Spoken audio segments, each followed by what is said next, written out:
The days leading up to Christmas are a mix of traditions and simple joys.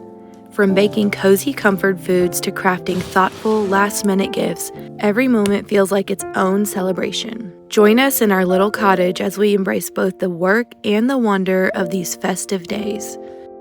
The consistent winter morning ritual is lighting the wood stove. The chill of winter air seeps through overnight, but it's not long until warmth and comfort are restored in our little home. With the fire roaring, we add a touch of Christmas cheer. This banner has been with us for years and reminds me of holiday seasons past. Our space is small, so even the simplest decoration can bring big impact. In the kitchen, it's time to get to work. Hash brown casserole is a favorite of ours, as well as anyone else we've ever shared it with. This recipe has become a staple over the years for sharing at gatherings.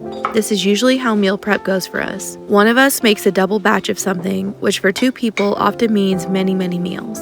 We make the dish for a meal that day and freeze the rest in our freezer cubes for future meals. This is why there's so much hash brown casserole being made. Enough to enjoy on Christmas Day, enough to freeze for future breakfast, and enough for breakfast today. While our breakfast portion was baking, I worked on the freezer batch. These freezer cubes have been a game changer for us. They are full from the last thing we froze, so first I have to empty them. These are all rice, which is a favorite thing we like to keep frozen on hand. The trays are nearly always in use, so this seems to be the usual rotation. Batch cook, freeze it, empty the trays just in time to batch cook something else. This routine keeps us prepared for busy days and times when cooking just doesn't feel possible.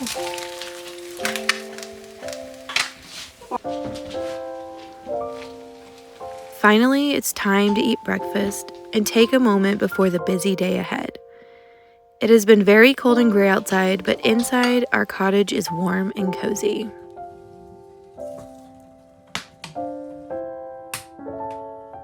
A decoration we've had every year since living on our land are wreaths on the chicken coop and cat house.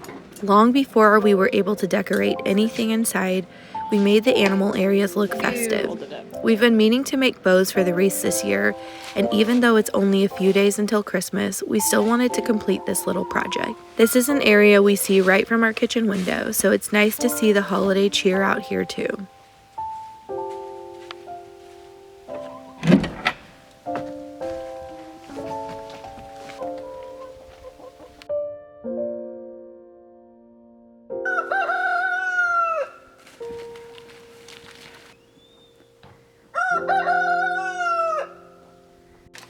Next, we gather some ingredients for baking.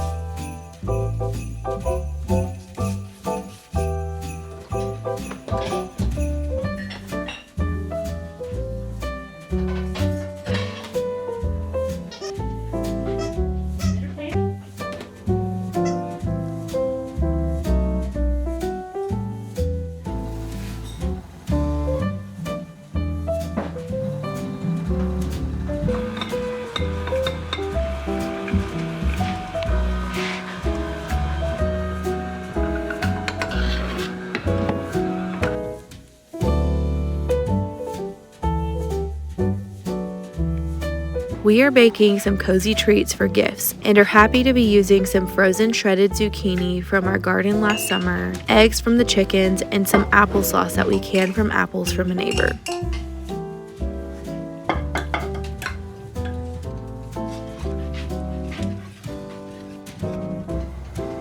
While Casey starts the baking, I'm working on some last-minute gifts for my family.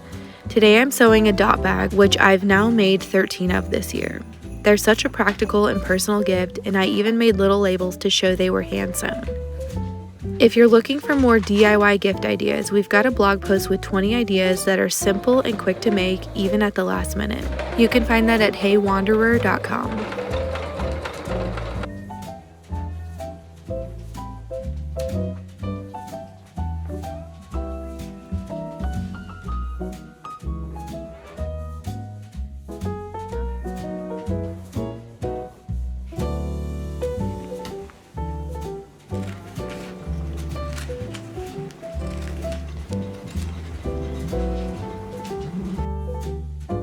Our kitchen is tiny, but we make it work. We decided to purchase a second toaster oven specifically for baking gluten-full treats. Casey is celiac, so we keep our main oven 100% gluten-free. I even have my own toaster for toasting things that contain gluten. Throughout the year, we end up needing to bake and cook things for friends and family who don't have celiac, and this setup allows us to bake for everyone safely. Of course, the gluten-full one will go into our storage shed until we need it again.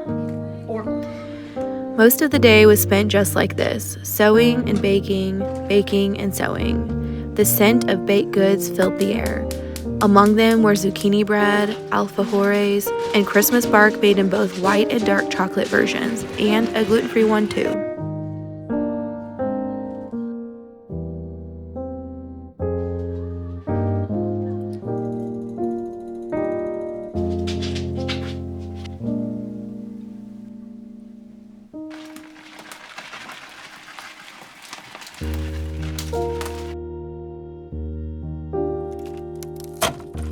The mess in our tiny kitchen was evidence of a day well spent, turning preserved produce and pantry staples into delicious gifts to share.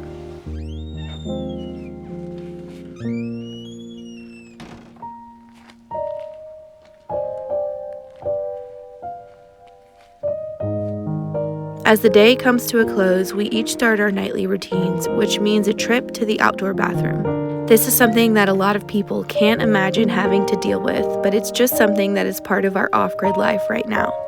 This has been our normal for 3 years now, and to us, it is just a part of how we live simply. And it's really not that bad when you have a warm and cozy home to come back inside to.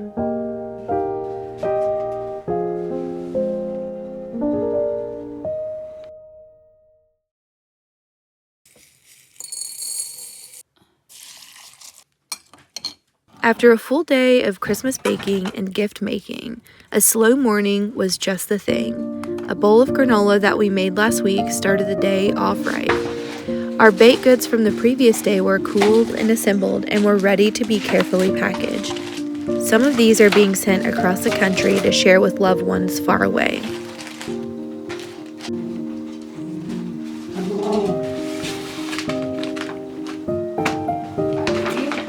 All the gifts were made, but needed the final touch of wrapping. We love beautiful gift wrapping, but sometimes you just have to do something simple. A favorite technique of mine is to wrap right in the paper without a box. You end up with a gift that looks like a piece of candy, and you don't have to worry about extra packaging. I appreciate a wrapped box, but not everything has to be so perfect and neat.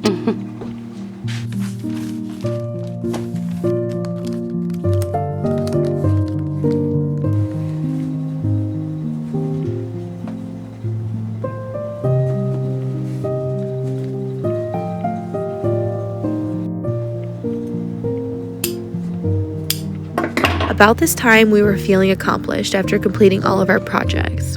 But we were brought back to reality when one of our dogs, Hazel, came inside having rolled around in something awfully smelly. Let me see what you did. Come here. You're about to get a bath. Real life doesn't stop just because it's Christmas. Lucky for Hazel, we have a heated shower. A storage tote transformed into a makeshift tub made the job easy, and she was cleaned up in no time. Life is unpredictable, and the true joy of this season is found in embracing both the peaceful and unpredictable moments with grace and a good sense of humor. We hope you have a peaceful holiday and Merry Christmas.